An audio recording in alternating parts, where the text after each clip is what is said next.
Please join me in welcoming an American original Boone Pickens. Good to see you. So this question of the water business that you were in and are no longer in, a subject of much discussion up here. You and I talked about it for the first time for publication 6 or 7 years ago, but it's actually 11 years ago that you first started, as I understand it, acquiring what would become 210,000 acres of water rights in these parts. Can you talk a bit about that, please?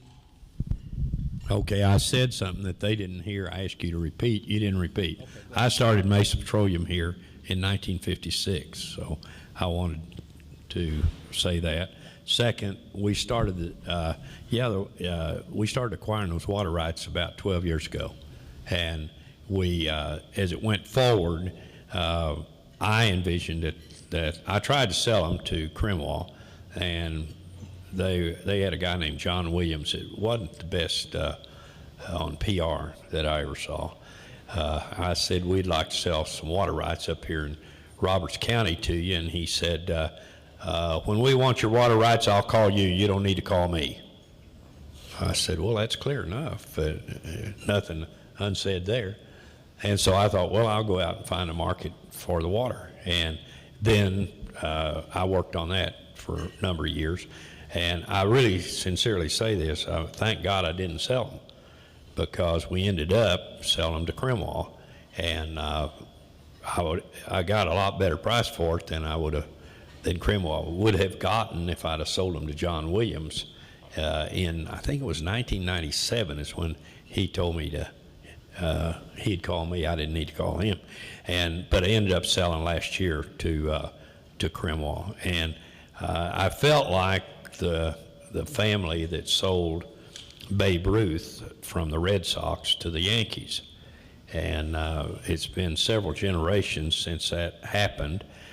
I think it was early 1900s, and one of those heirs up there in Boston, he said they'll never forget it up here that we're the family that sold Babe Ruth to the Yankees for $100,000. I think that could have happened to me up here had I sold the water to Dallas, and that lake dried up, and I would have been about as popular as that family in Boston selling Babe Ruth. And so I'm glad I didn't leave that on my family. That I'm 84, so I'm not going to be around all that long. But they'd have been stuck with Boone as a guy that sold the water up here, and they needed it here. So anyway, the water went to the right place, and I'm glad of that. And so that's good. I mean, it is good, Boone, that you sold the water up here because they need it, but in fact, the reason you didn't sell it to Dallas was not because you didn't want to, no, or not because you didn't try. It was the economics of getting the water from here to there and the lack of a buyer on the other end. But for those two things, you in fact would have sold the water, right?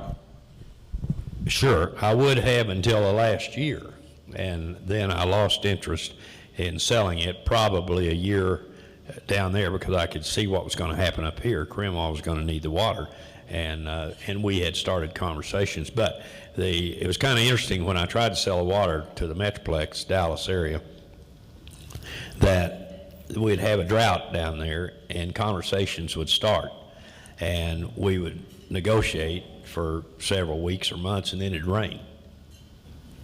They didn't want to talk to me. They're pretty sure they weren't going to ever have another drought. Then it'd dry up again. I'd get a call, say, you want to talk about that water again? Yeah, okay. But the water actually that I had available was 200,000 acre feet of water, and the Metroplex uses 1,800,000 acre feet of water. So it was not like it was going to replace a lot of water. It was going to only replace 10% of the water that they were using. It would have been a nice incremental addition to the water. In one negotiation I had with them, and it was with the North Texas Municipal Water Authority, I said, one thing about the water, I said, it meets all drinking water standards. It's very good water. And the guy with North Texas Municipal, he said, we don't care, it has to run through our treatment center anyway. And I said, it's important up in the Panhandle, because I said, it's used because the taste of the water is much better than some of the water I know in Lubbock. And I said, it's very good water. He said, we don't care. It's just all water's the same to us. It has to go through the treatment center. So I found out something there. Yeah. But the water's a little better. I think we think more highly of it up here than they do down there. Billy Howe from the Farm Bureau, before you arrived here, made a comment about the difficulties that you had in getting the pipeline built, and I want to get to a little bit into that if we can. So, was the problem that it's just more difficult to build a pipeline of the sort you're talking about, and therefore any of the water deals that could conceivably happen going forward are going to run into a similar situation? It's not going to get significantly less expensive to build these pipelines. Are the eminent domain issues that we're hearing about now with like the Trans-Canada, what we used to call the Keystone pipeline deal, and other eminent domain issues related to other kinds of energy? You know, people don't want CREZ lines on their land. They don't want pipelines going through their property. They don't want solar discs on their land. Is that an impediment to the kind of deal that you imagined 10 or 12 years ago that you could make, that we're going to have to come to some better terms with than we have so far? We were, we believed with a buyer on the other end, it gave us eminent domain. Is that we approached it that way, so it wasn't a case that we spent much time checking the pipeline route. When you started this project of buying up water rights up here, there was a certain amount of suspicion. What's Boone up to? What does he want out of this? And you were pretty clear about the fact that for you, this was a business deal. That was pure and simple what you wanted. You thought that by buying up the water rights up here, there would be money for you on the other end. In the end, you did make money, maybe, as you say, more than you would have made if you sold to Crimois originally, but you ideally imagined that you would make more off of this than you did, right? The amount that's been quoted is $500 per acre foot, is that right? It was $500 an acre. Per acre, yeah. For each acre of water rights. And you had purchased those acres for between $300 and $350 per acre, is that about right? That's about right. So in the end, you had other expenses associated with this over the years, but in the end, you did make some money off this deal, right? Yes. Yeah, can you talk about that? Yeah, I made some money off of it. It wasn't what I expected when I went in the deal. But, if you think about it, I'm not so sure. There have been periods in my life where I've been rich and periods when I was poor. And then but it's mostly been, I've been rich or not so rich. And so this was at a time when I had the money to build a $2 billion pipeline to Dallas. And then by the time that we sold the water, I'm glad I didn't have a $2 billion pipeline. You know what I mean? Yeah. Okay. Yeah. So it's a little bit convoluted, but it's it was a period that I felt like I wasted a lot of time to not make very much money, but I've also spent a lot of time and lost money. So, but. Yeah. Let's talk about why you think we're in a situation in which we have to talk about water as a commodity, and should we be talking about water as a commodity at all? There are a lot of people who think that, and we've discussed all morning, the law around who owns water and what's appropriate for people to regard as theirs, or a collective good. We're obviously in a bad place right now. We don't have access to nearly enough water given the population growth of this state. What is your view of why we're in the situation we're in? Is there policy that has not been enacted on water that ought to be enacted that could possibly do anything about this? Give us your kind of satellite view of the issue, please. Well, one, the lakes haven't worked in Texas. I mean, all over Texas, not just this drought, but you've been losing water in the lakes continually. So do we have enough water? You need to look other places than we were talking a minute ago, said we need to build 26 more lakes. And I said, and hope they fill up. You haven't done too well up to now on building the lakes and keeping them filled. You say, well, okay, we've had global warming. It's a problem. Could be, I don't know. But I know the lake situation is not good in Texas. So you can't, groundwater is, it's limited by the groundwater available. And to recharge, we know it's 5% a year, 10% a year. for the Ogallala. That's if you have normal water. But a number I saw that you might find interesting, that a global number for water is 350 trillion gallons of water. Sound like a lot, doesn't it? It's plenty. 96% of it, 350 billion trillion, 96% of it is salt water. So we know that you can desal and the water can be used. So there's no shortage of water globally. But at some point, Amarillo, I guess, is better supplied for water than any city in the state. And I think water available at Amarillo is something like 300 years. And you think, well, why is Lubbock struggling? Well, you all know why Lubbock's struggling. They have access to Cremois water at the same level as Amarillo does, but the pipeline is not big enough to service Lubbock with much more water. So water in Lubbock is scarce, Amarillo is abundant, 120 miles apart. So that is an easy solution, build another pipeline. Well, it's too expensive, okay, but the solution is build another pipeline, whatever it costs. And if you want to desal water, there's plenty of water to desal. But you got to build a plant. You've got to build a plant. It's going to be expensive. Back when I wanted $700 an acre foot to take water to Dallas. Well, they could bring water from the Gulf at $1,400 an acre foot to desal the water. This is 10 years ago. None of it ever happened. It was all just conversation because they didn't need the water. But once you need the water, there's plenty of water around. So we've referenced a couple of times this morning the unfunded water plan that the state has in print, waiting for something to happen on it. But are you familiar very much with the details of that plan? The question is always not do we have the money, but do we have the right plan? And does the fact of having a plan mean that we're wedded to it, or maybe circumstances change? You're talking about desal plans. You're talking about other kinds of things. Is there a policy that the state is not now considering or does not now have on the books, funded or not, that maybe we ought to be considering? Do you have advice for the state or for state officials on that? No, I went out of the water business. But that doesn't mean you don't have an opinion. I don't anymore. So the minute you go out of the water business, you stop having an opinion? Well, the opinion was the same the day I went out of the water business. I haven't advanced. I'm not advancing anymore on my knowledge about water because at my limited years of being able to accomplish something, I can't afford to be wasting time.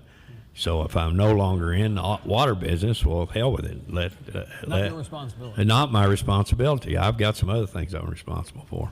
You want to talk about some of those? Well, sure, if you want to talk about those, sure. This is the part where I'm obligated to talk about the Pickens Plan, right? Okay. So you're out of the water business, happily for your sake, and it sounds like happily for the sake of folks over here. Everybody got something out of it that they wanted.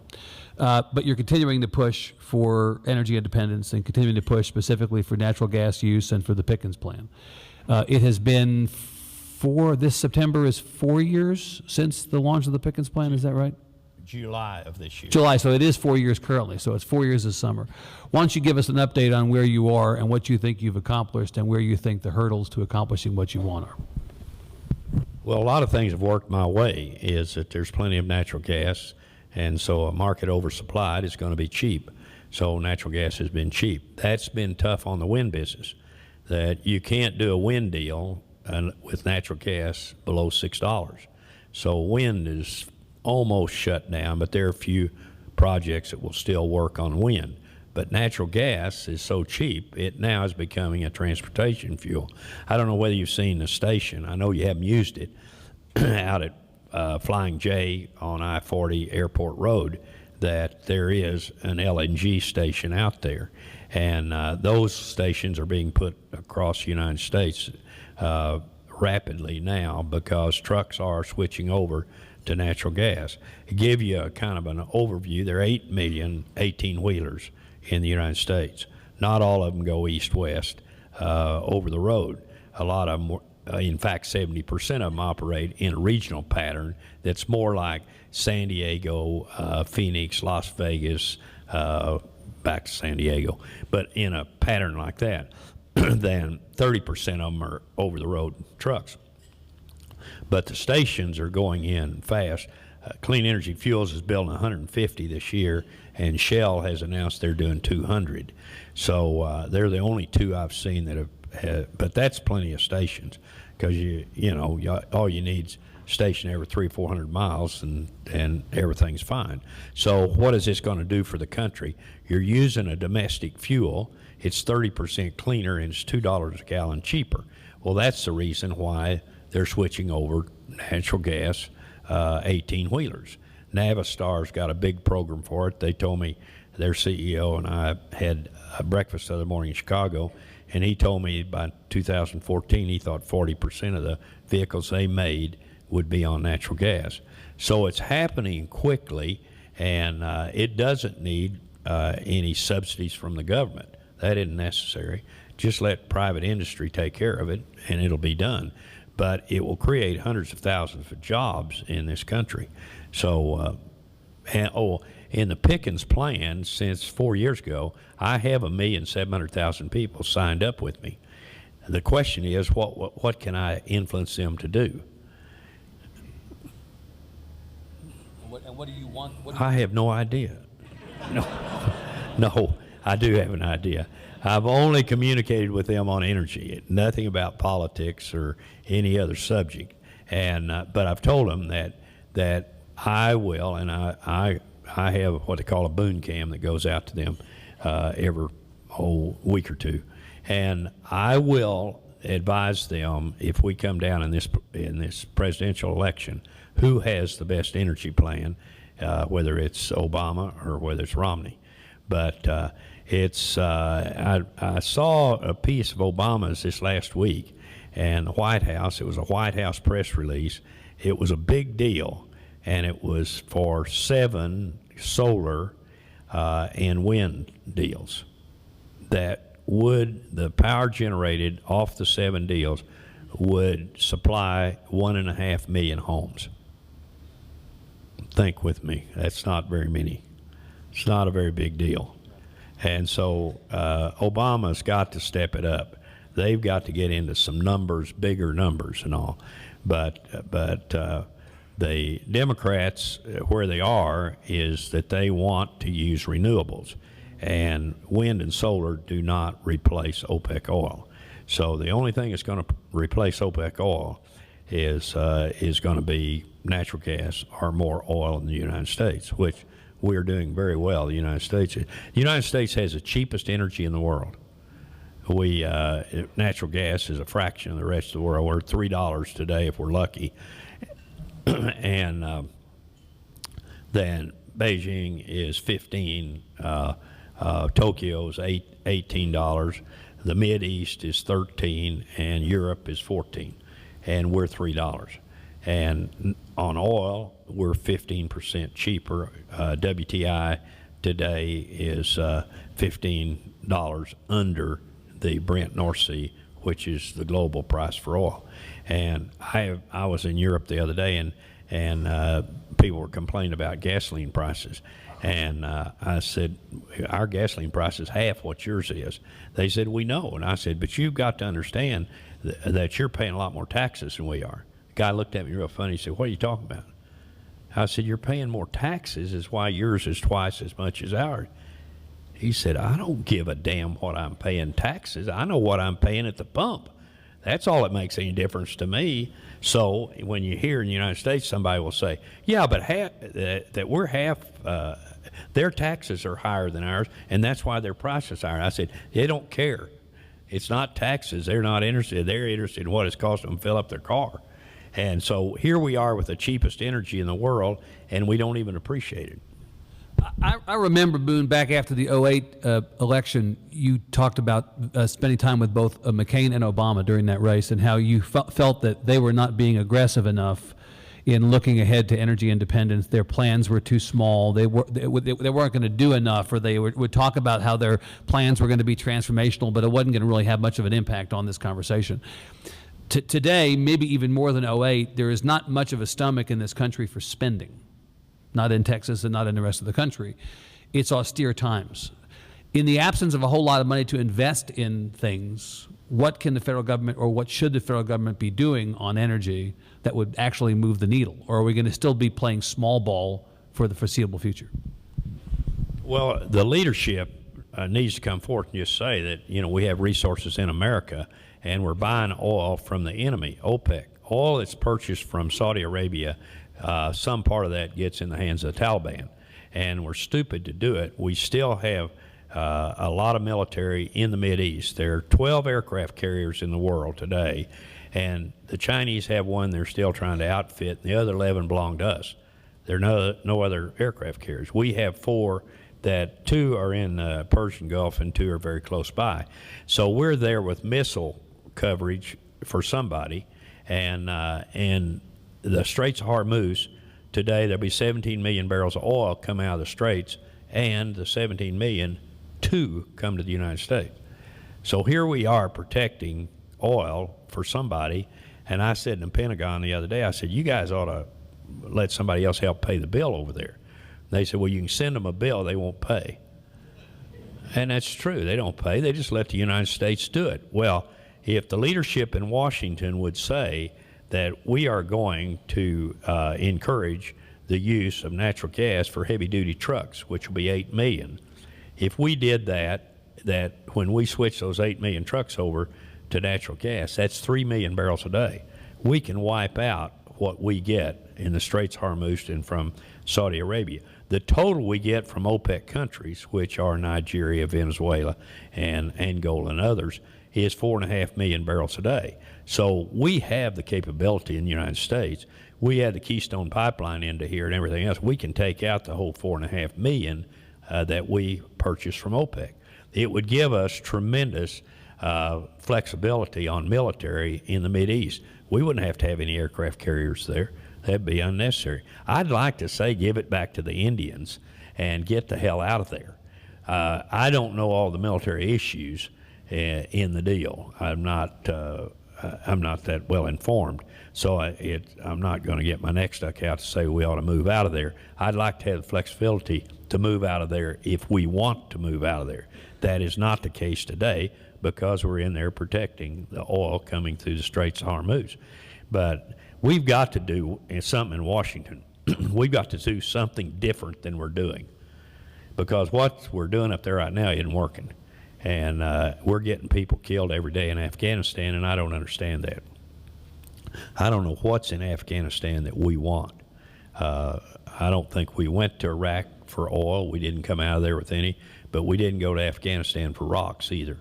But maybe I'm not smart enough to understand, but I've been around the track a few times, and I don't like the decision being made, how it's managed, and how people are being killed. If you go back, the last war that there was an armistice to was World War II. That's where you knew who the winner was and who the loser was. Next came Korea. We lost 55,000 there. No conclusion to that war. Vietnam, 58,000, nothing there. We went there to save somebody. There was no conclusion to it. We didn't stop communism, and when we left, everybody hated us. I think that's the same outcome in Iraq, Afghanistan today. When we leave, everybody will hate us. And what did we do? Spend $1 trillion, up to date, $1.5 billion. We've lost 6,000 people, and we have 31,000 injured. I don't think that's a very good outcome. I think it was a bad idea. We shouldn't have done it. We're there. Get the hell out of there and come home. Somebody said, now you're starting to talk like an isolationist. I don't know what I'm talking like, but I can tell you what's working over there. My idea will work better than what's working over there. Come back to this question, though, of investment, if I can, because I do think that in order to get to the place that you're talking about, whether it's on energy, natural gas, or even on water, to come back to the water conversation, there is a certain amount of money up front that we have to be willing to spend to ensure that down the road we're going to have our lives and our livelihoods taken care of. Well, that we collectively are going to have to spend. There's going to have to be investment. If you're going to get water from point A to point B, you're going to have to spend. If you're going to convert a bunch of fleets to natural gas and build a bunch of powering stations or what have you, we're going to have to spend some money at least to set up the infrastructure for that to be the way that we go forward. Not the government. But we, who Well, if it's private, if it's public, if it's some combination of private and public. So you want the government completely out of the business of prepping us for this energy future that you're talking about? Absolutely. Yeah, talk about that. Well, I've already talked about it. I mean, what I want's leadership in Washington that says this is the direction we want to go, and it can be accomplished. The United States, I don't like to say energy independent, but I almost get to that point because I would put together a North American energy alliance, which would put Mexico, Canada, and the United States in it. We work together, and it would work together. There's no problem. It's easy to do. Mexico sells us oil now. Canada sells us oil. Canada sells us some gas. But we have a lot of resources here, but we can work with them. But if you hear Washington, when they talk about Canada, they sort of treat Canada like Rhode Island. I mean, that's another country. I talked to Henry Waxman a year ago. Henry Waxman said, I want to shut down all of the oil sand development they have at Fort McMurray up in Canada, blah, blah, blah. And I said, Henry, just a second. I said, you're from California. You're a congressman in California. That's another country. You talk about shutting anything down there, they don't even know who you are. And he said, well, it should be shut down. I said, well, it's not going to be. That's part of their economy. That's why Canada does well. They use their own resources. We ought to do the same thing. And now when I see Henry, we laugh about what he said, shutting down Canada. But we really do in the United States just take Canada for granted. And that's a mistake to do.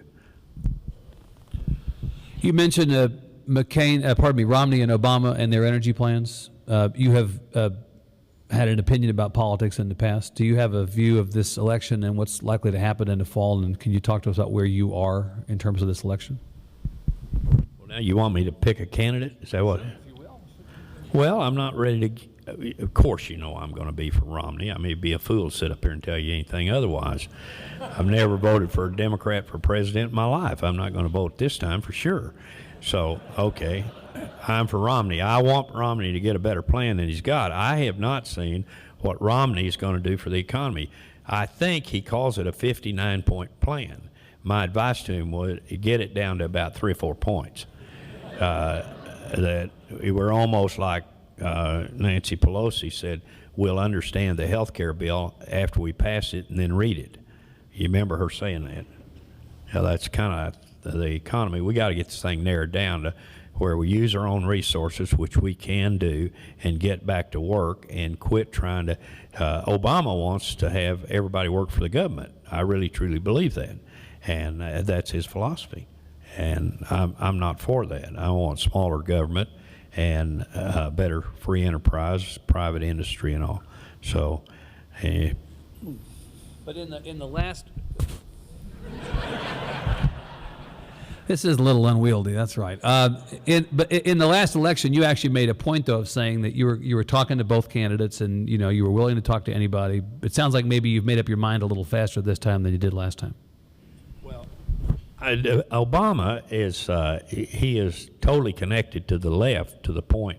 I'm talking about energy here, but the left is green in the Democrat Party, and you cannot operate. 70% of all the oil used every day is for transportation, and to try to be green and not use fossil fuels, it won't work. It isn't possible. The whole world will go broke if we try to go to wind and solar and get rid of fossil fuels. So be realistic. Know that we've got to use it. Do we use wind and solar? Sure. You're jiggling, is that telling me my time's up? Okay. My time's not up, but yours is? Okay, but you got to be realistic about what we have available to us. And we have a lot of resources in America. We need to understand what we have, understand the portfolio, and then decide how we're going to deploy it. And I haven't seen any of that out of either side, Republican or Democrat. They talk in vague generalities, but nothing specific as to how we solve the problem. On the question of wind, this is another subject that you know quite a bit about, because at one point you were seriously in the wind business. Lost my ass in it. You lost your ass in it. That's exactly your words, not mine. What happened to wind as a viable alternative as part of this conversation? Well, wind won't work when you have gas below $6 because wind is priced off the margin, and the margin is natural gas for power generation. So you got natural gas in there at $3. There's no place for wind. Wind, I think a megawatt hour is $2,500, and natural gas is $1,200, and so it's out of bounds. So, but again, you've got to be realistic. I had a guy in Washington say to me, he said, I want to get rid of all the coal-fired plants in America, and he said, go to wind and solar. I said, okay, let's do it. 52% of all the power in the United States is coal-fired. And I said, if you do that, I can tell you Donald Duck can beat you in the next election. He said, what are you talking about? I said, if I was going to run against you, I'm going to say, you're the guy that shut down all the coal-fired. Now we're on wind and solar. And I said, wind doesn't blow all the time. Solar, it isn't a sunny day every day. And I can tell you the cost of power would be at least 10 times what it was if we were on coal. And I said, that'll beat the hell out of you, I can tell you. I can tell you I was there a year later. I was in a meeting, and he never brought it up. Never said anything about shutting down all the coal-fired. Well, it's silly. That's another thing you got to be realistic about. But obviously, Boone, though, you thought that wind was going to be a much better deal for you than it ended up being. So there was something at the beginning that you thought made wind seem like an attractive proposition. So Natural gas was $9. So it was all about the price of natural gas. So the minute the price of natural gas went down, wind went away. We're going to open it up for questions in a second from the audience, but of course I'd have to ask you about the BCS. I have to ask you about the 4-team playoff because I know that you think about college football a little bit, and I'm interested to know what you think about the changes planned for determining the national champion. Now we're talking about money. That's exactly why you're going to have a playoff. It's all about money. Yeah, I'm for it. Yeah, I want a playoff. I mean, like last year, I had a dog in the hunt, but the Oklahoma State. But I mean, to play an Alabama LSU game the second time, and they'd already played, and they're both in Southeast Conference, and didn't win the conference. Alabama didn't win the conference. Well, you don't put them in the finals, even though they got the best team. You work your way up to it, and listen, I think Oklahoma State could have. I think we could have beaten LSU. I think we could have scored against Alabama. I don't think we could have beaten Alabama. But you need to get a better system than what we have now. It doesn't work the way it's done. Who's going to win the national championship this year? Well, I mean, got LSU number 1. I want Alabama 2. Alabama 2, OU's 3. We're 19, so we're not in the race. But if you look at those top 10 teams, you got Alabama, LSU, Georgia, South Carolina, and Arkansas in the top 10. What does that tell you? That's 5 teams out of Southeast Conference. Something's wrong. What do you think's wrong? Well, I don't think they're recruiting on the same basis, what I say. That you can't have 5 teams out of one conference out of 10 in the United States and tell me that everything is on the same basis. It's not. I may have been born at night, but not last night. I like ending that there. That was good. We have about 15 minutes for questions from the audience, and we'll do this real informally. Raise your hand. We'll call on you.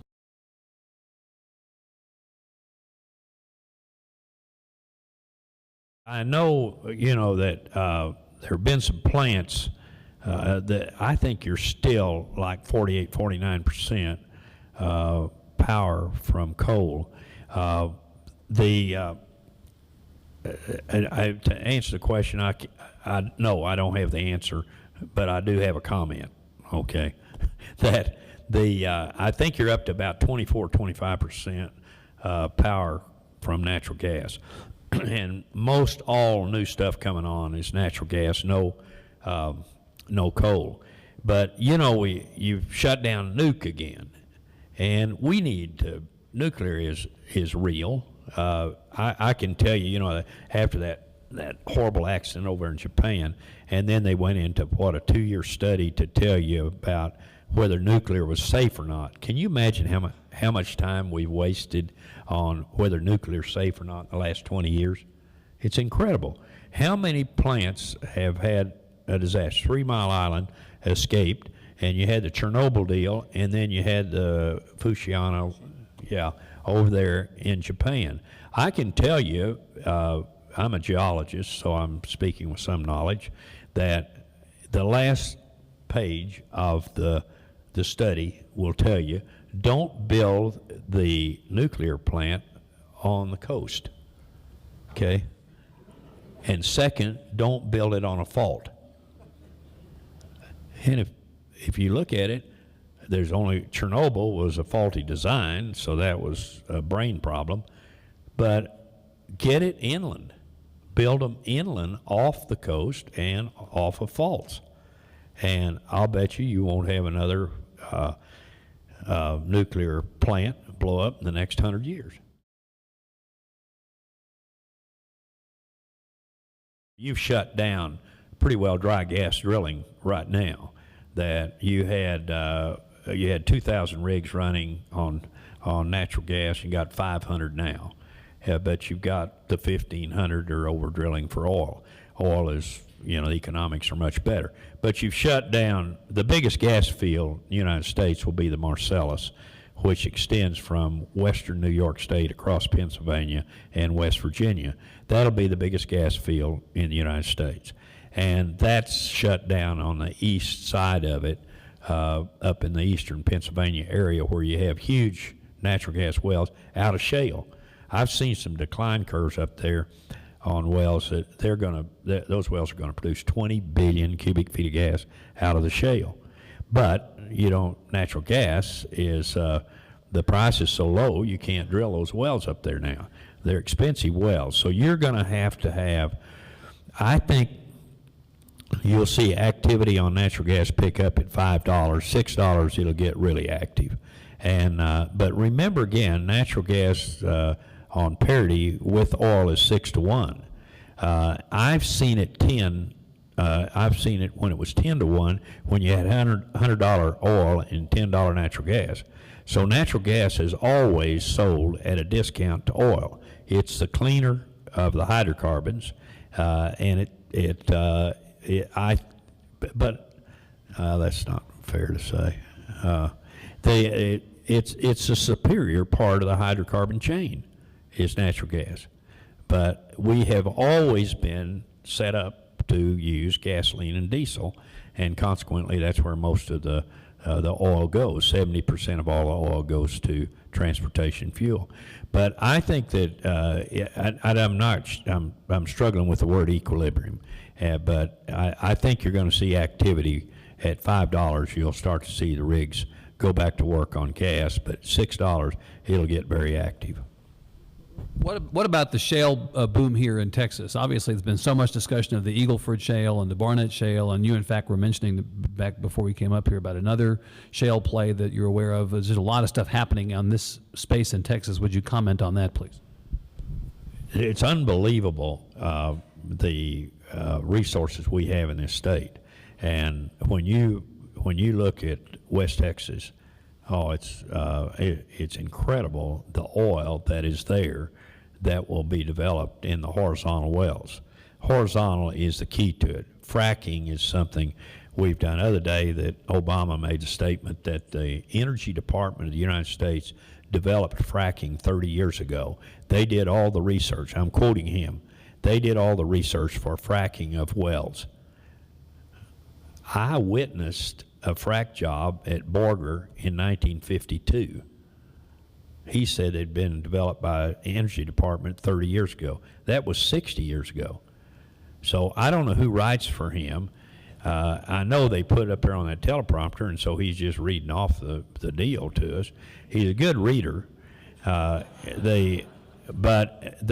No, it was developed by the industry. And so fracking is well known. What happens in a horizontal well, we fracked one last week up in Roberts County, 100 miles northeast of here. We fracked one up there. We fracked it 14 times in the horizontal. So when you drill those horizontal wells, it's not like a vertical well and frack one time in the well, frack 14. You've got a number of wells in one well bore. And we hit an all-time high of rig count in the United States in the third week of December 1981. It was 4,521 rigs. Today we have 2,200 rigs running in the United States. That's not the same count, because now they're horizontal, and you're fracking those horizontal holes up to 20 times in those holes. Those are 20 different zones you're fracking in there. So do you have 20 wells to a vertical well? Not exactly, but I would say you have 5 or 6 for sure in that horizontal hole compared to a vertical hole. So you have, in the United States, you got a lot of rigs running here, tremendous amount of resources. The shale, the Barnett, is still around. They're going to develop the Barnett, I guess, on probably 40-acre spacing before it's over with. And we're up there in Roberts County in the Granite Wash up there. We're developing that right now on 160-acre spacing. That could very well go down to 80s or 40s. So I don't know. There's going to be a great amount of activity. And the old deal in Odessa, Midland, Odessa area, they always think they found an oil field and then it's going to be developed and then the activity will dry up real quick. Not this time. I'm telling you that West Texas is going to have lots and lots of rigs running for a long, long time. So what we hear about is the unwillingness out there to do a lot of building, believing that this boom in Midland, Odessa is going to continue. You know, these man camps have cropped up. They won't build a lot of new apartments. There's a lot of concern. We saw what happened the last time we overbuilt and we got over our skis on this stuff. You think that that's all, it's real and it's going to continue?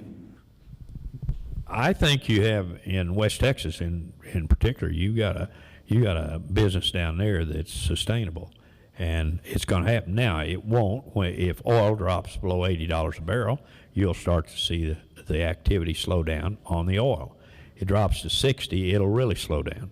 So, but today, an interesting number I saw early this morning was that OPEC has announced what they have to have for oil price.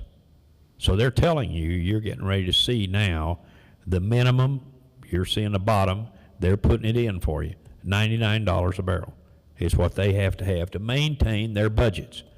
I said, I wish we would come back and say we need $2 a barrel in the United States to take care of half our budget, but you need 99 to take care of all yours.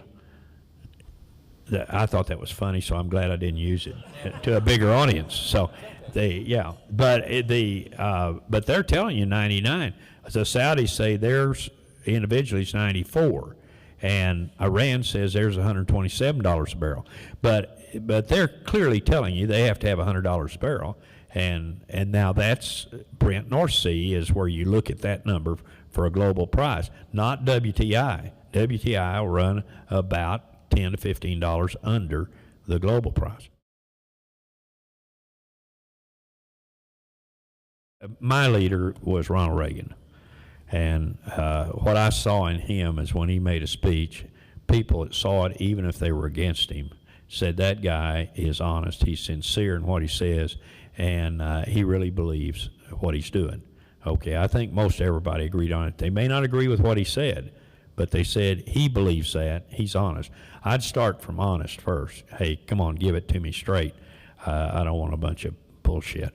And so it's, and here, it's real hard to get straight out of politicians. I'm not kidding you. It's not hard. It's not hard for me. If you ask me a question, I'll tell you. You may not like my answer, but when you walk out here, you say, well, I believe he thought that was the answer to the question. And so honesty is where I'd start. I'd want somebody to have some experience with what they're talking about. And I can remember as a child, my dad said, you're real quick to take advice from different people. You need to ask yourself when you're listening to somebody and you're going to take their advice, you need to ask 3 questions, son. I said, what are? He said, the first one is, the person I'm talking to, are they smart? Okay, if they're not smart, he said, forget the other 2. I mean, eliminate them right there. He says, the second one is, do they have a conflict of interest? I didn't know what that meant, so he explained conflict of interest. And he said that the third one is, do they love me? Well, he's talking about family then. I got that. You listen to family because you think they're smart, they don't have a conflict of interest, and they love me. But you can apply that. I have to a lot of people and talking to young people. I said, be careful about who you listen to, because if they aren't smart, you don't want to fool with them. They have a conflict of interest, and they have an interest in me, and they're giving me advice. I want them to love me. So it's you asked me a question, but I think I answered it the way I wanted to answer it. Or, of course, why would I answer it the way you want me to answer it? But that when I'm looking for a leader, I want them to be smart. I want them to be well educated. I'd like for them to have some experience in what they're doing, and then I'm ready to listen to them. All right, good place to end. Boone, thank you for coming here to be with us today. Boone Pickens, thank you all very much.